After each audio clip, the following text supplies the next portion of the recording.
नमस्कार, स्वागत है। आप देख रहे हैं छत्तीसगढ़िया न्यूज। वक्त हो चुका है छत्तीसगढ़ के दिन भर की खबरों को जानने का। आइए डालते हैं खबरों पर नजर फटाफट अंदाज में।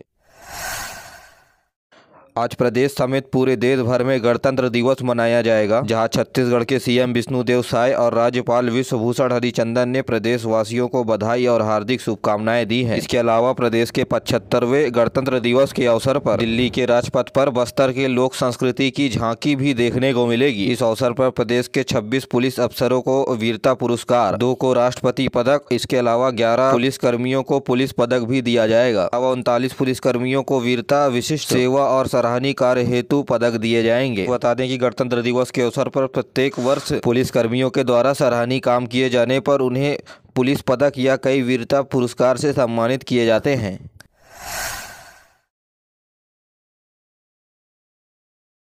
छत्तीसगढ़ के 11 यूनिवर्सिटी हुए डिफाल्टर घोषित। IIIT, IGKV और KTU समेत देश भर के 432 यूनिवर्सिटी के नाम पूरे देश भर में डिफाल्टरों की श्रेणी में है शामिल। आपको बता दें कि यूनिवर्सिटी की मान्यता देने वाली यूनिवर्सिटी ग्रांट कमीशन के द्वारा यह लिस्ट निकाली गई है, जिसके बाद यूनिवर्सिटी को नोटिस जारी किया गया है। माना जा रहा है कि यूनिवर्सिटी के विरुद्ध UGC बड़ा एक्शन ले सकती है। आपको बता दें कि छत्तीसगढ़ के बड़े नामी यूनिवर्सिटी डिफाल्टरों की श्रेणी में आ गए, जिसमें पहला यूनिवर्सिटी रायपुर स्थित IIIT, दूसरा कुशाभाऊ ठाकरे यूनिवर्सिटी बिलासपुर यानी अटल बिहारी वाजपेयी यूनिवर्सिटी बिलासपुर, आयुष विश्वविद्यालय रायपुर, छत्तीसगढ़ कामधेनु विश्वविद्यालय अजोरा दुर्ग, हेमचंद यादव विश्वविद्यालय दुर्ग, इंदिरा गांधी कृषि विश्वविद्यालय रायपुर, इंदिरा कला संगीत विश्वविद्यालय Khairagarh, international institute of technology नया रायपुर। इसके अलावा महात्मा गांधी उद्यानिकी विश्वविद्यालय पाटन, संत गहिरा गुरु विश्वविद्यालय सरगुजा। इसके अलावा नवीन यूनिवर्सिटी शहीद नंद कुमार पटेल विश्वविद्यालय रायगढ़ को भी डिफाल्टरों की सूची में डाला गया है। पत्रकारिता के क्षेत्र में बड़े नामी यूनिवर्सिटी कुशाभाऊ ठाकरे पत्रकारिता जनसंपर्क विश्वविद्यालय रायपुर को भी UGC के द्वारा डिफाल्टर घोषित किया गया है। आपको बता दें कि इन यूनिवर्सिटी के द्वारा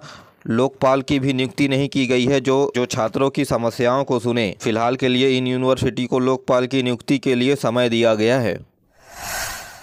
बीते दिनों छत्तीसगढ़ के मुख्यमंत्री विष्णुदेव साय बस्तर के दौरे पर रहे, जहां उन्होंने 100 करोड़ रुपए से अधिक विकास कार्यों के लोकार्पण एवं भूमि पूजन किया। इसके अलावा नगरनार और किलेपार में डिग्री कॉलेज खोलने की भी घोषणा की। मुख्यमंत्री ने कहा कि शहर से लगे ग्राम बाबू सेमरा में प्रधानमंत्री नरेंद्र मोदी ने स्वच्छ भारत मिशन की घोषणा पूरे देश भर में की। इसके कारण से पूरे प्रदेश भर में शौचालय का निर्माण हुआ। इसके बाद अब कचरे की रिसाइकल करके स्व सहायता समूह की महिलाओं के द्वारा बहुत सी वस्तुओं का निर्माण किया जा रहा है। इसके लिए राज्य सरकार भी आगे आकर अपनी योगदान और बिक्री के लिए मार्केट उपलब्ध कराएगी। छत्तीसगढ़ में 3 हस्तियों को मिलेगा पद्म सम्मान। जसपुर के जागेश्वर यादव, रायगढ़ के बरेट और नारायणपुर के हेमचंद मांझी को राष्ट्रपति करेंगे पद्म से सम्मानित। गणतंत्र दिवस की पूर्व संध्या पर गुरुवार को पद्म पुरस्कारों का ऐलान किया गया, जहां देश भर के 34 हस्तियों को पद्मश्री दिया जाएगा। आपको बता दें कि रायगढ़ के रामलाल बरेट और नारायणपुर के हेमचंद मांझी को पद्मश्री से सम्मानित कर नवाजा जाएगा। वहीं बिहार के पूर्व मुख्यमंत्री कर्पूरी ठाकुर को भारत रत्न देने का भी ऐलान किया गया। बता दें कि जागेश्वर यादव, जिन्हें बिरहोर के भाई के नाम से जाना जाता है, वे बिरहोर जनजाति के कल्याण के लिए कई सामाजिक कार्य किए हैं। तो वहीं हेमचंद मांझी, जिन्हें वैदराज मांझी भी कहा जाता है, वे औषधि परंपराओं को आगे ले जाने का काम करते हैं। तो वहीं नारायणपुर जिले में रहने वाले लोगों को सस्ती औषधि उपलब्ध कराते हैं। रायगढ़ जिले के रामलाल बरेट को भी पद्मश्री सम्मान से नवाजा जाएगा। रामलाल बरेट नर्तक हैं, जिन्हें अकादमी पुरस्कार से भी नवाजा जा चुका है। राजिम कुंभ मेला में सजेगा बागेश्वर वाले पंडित धीरेन्द्र शास्त्री का दिव्य दरबार। इस बार राजिम के कुंभ मेले में पंडित धीरेन्द्र कृष्ण शास्त्री अपना दिव्य दरबार लगाएंगे। कोटा गुधियारी में चल रहे अपनी हनुमंत कथा के दौरान पंडित धीरेन्द्र शास्त्री श्री धर्मस्व संस्कृति और शिक्षा मंत्री बृजमोहन अग्रवाल द्वारा राजिम कुंभ में पधारने के निमंत्रण पर सहर्ष स्वीकृति प्रदान की है। पंडित धीरेन्द्र कृष्ण शास्त्री ने कहा कि हमारा सौभाग्य होगा कि त्रिवेणी संगम राजिम में माघ पूर्णिमा के महाशिवरात्रि तक होने वाले कुंभ के आयोजन में पधारेंगे। आपको बता दें कि धर्मांतरण के विरोध में घर वापसी कराने के लिए पंडित धीरेन्द्र कृष्ण शास्त्री युद्ध स्तर पर काम कर रहे हैं। छत्तीसगढ़ में शिक्षक भर्ती में गड़बड़ी करने वालों पर गिरेगी गाज। शिक्षा मंत्री बृजमोहन अग्रवाल ने जांच के दिए आदेश। जी हां, पूर्व सरकार में शिक्षक भर्ती में गड़बड़ी करने वालों पर जल्द ही गाज गिरने वाली है। इस मामले की जांच का आदेश शिक्षा मंत्री बृजमोहन अग्रवाल ने दिया है। बृजमोहन अग्रवाल ने कहा कि एक एक शिकायत की जाँच कराएंगे, दोषियों को नहीं बख्शा जाएगा, पर कड़ी कार्रवाई की जाएगी। बता दें कि कांग्रेस सरकार में 14,580 और 12,289 शिक्षक का पोस्ट निकाला गया था, जिसमें जमकर गड़बड़ी करने का आरोप अभ्यर्थियों ने लगाया है। छत्तीसगढ़ के सीएम विष्णुदेव साय ने कहा कि किसानों की मांग पर धान खरीदी की तारीख बढ़ाने पर विचार करेगी सरकार। जी हां, मुख्यमंत्री साय नमो मतदाता सम्मेलन में शामिल हुए। उन्होंने युवाओं को संबोधित करते हुए कहा कि आप सभी मोदी की गारंटी पर विश्वास किया, आप सभी का आभार और विश्वास कर भाजपा की सरकार बनाई। राजतंत्र की रानी की पेटी से राजा पैदा होते थे। छत्तीसगढ़ में बीते दिनों बुधवार को कैबिनेट की बैठक रखी गई, जिसमें कुछ महत्वपूर्ण फैसले लिए गए। जी हां, छत्तीसगढ़ में अगले वित्तीय वर्ष से एक भी नई शराब दुकान नहीं खोली जाएगी।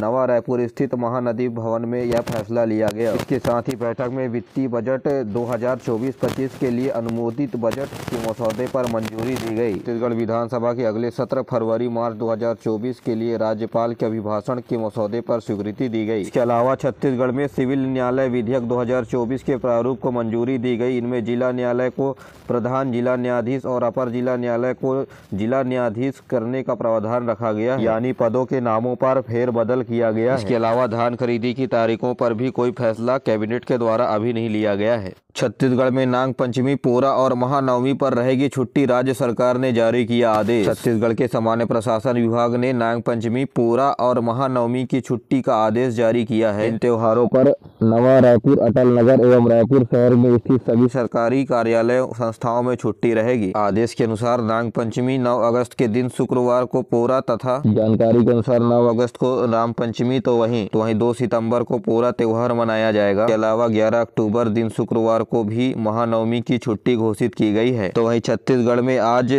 स्थानीय अवकाश छेरछेरा पुन्नी की घोषित की गई है। तो वहीं विधानसभा अध्यक्ष डॉक्टर रमन सिंह ने अपने विधानसभा क्षेत्र राजनांदगांव में झंडा नहीं फहराने का फैसला लिया है। डॉक्टर रमन सिंह के स्वास्थ्य कारणों की वजह से रायपुर पश्चिम के विधायक राजेश मूणत को राजनांदगांव में झंडा फहराने की जिम्मेदारी दी गई है।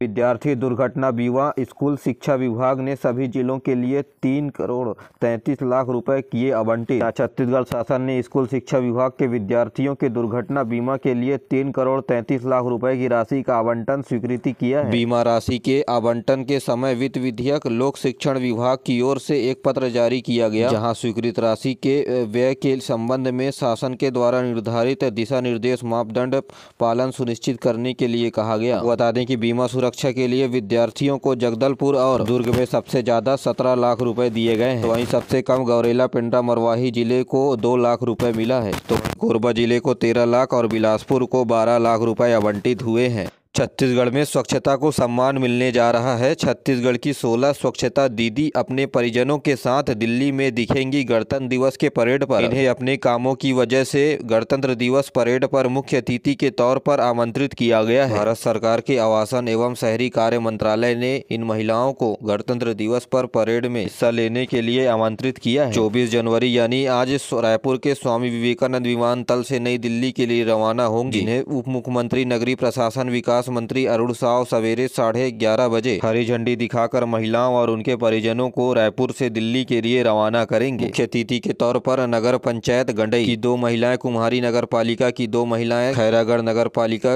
की 1, बिलासपुर नगर पालिका की 3 तथा राजनांदगांव, दुर्ग, अंबिकापुर, कोरबा नगर पालिका की 2 स्वच्छता दीदियों को आमंत्रित किया गया है। दिल्ली पहुंचकर 26 जनवरी को परेड का लुत्फ उठाएंगी। डॉक्टर सीवी रमन यूनिवर्सिटी को मिला ए ग्रेड। कुलपति संतोष चौबे बोले, विश्वविद्यालय स्थानीय कलाकारों को दे रहा है बढ़ावा, नई शिक्षा नीति के तहत हो रहा है विकास। वर्ष 2006 में आदिवासी बाहुल्य क्षेत्र कोटा में स्थापित होकर गुणवत्तापूर्ण उच्च शिक्षा प्रदान कर रहे सीवी रमन यूनिवर्सिटी को नेक के द्वारा ए ग्रेड प्रदान किया गया है, जिसके बाद सीवी रमन यूनिवर्सिटी नेक द्वारा ए ग्रेड प्राप्त करने वाला प्रदेश का पहला निजी विश्वविद्यालय बन गया है। बता दें कि इस विश्वविद्यालय के माध्यम से दूरस्थ अंचल में रहने वाले आदिवासी पढ़ाई करने के लिए सुविधा प्रदान प्रदान की जाती है। आपको बता दें कि इस यूनिवर्सिटी से लगभग 25,000 से अधिक छात्र पढ़ाई करते हैं। इसे नेक द्वारा अब ए ग्रेड भी मिल गया है।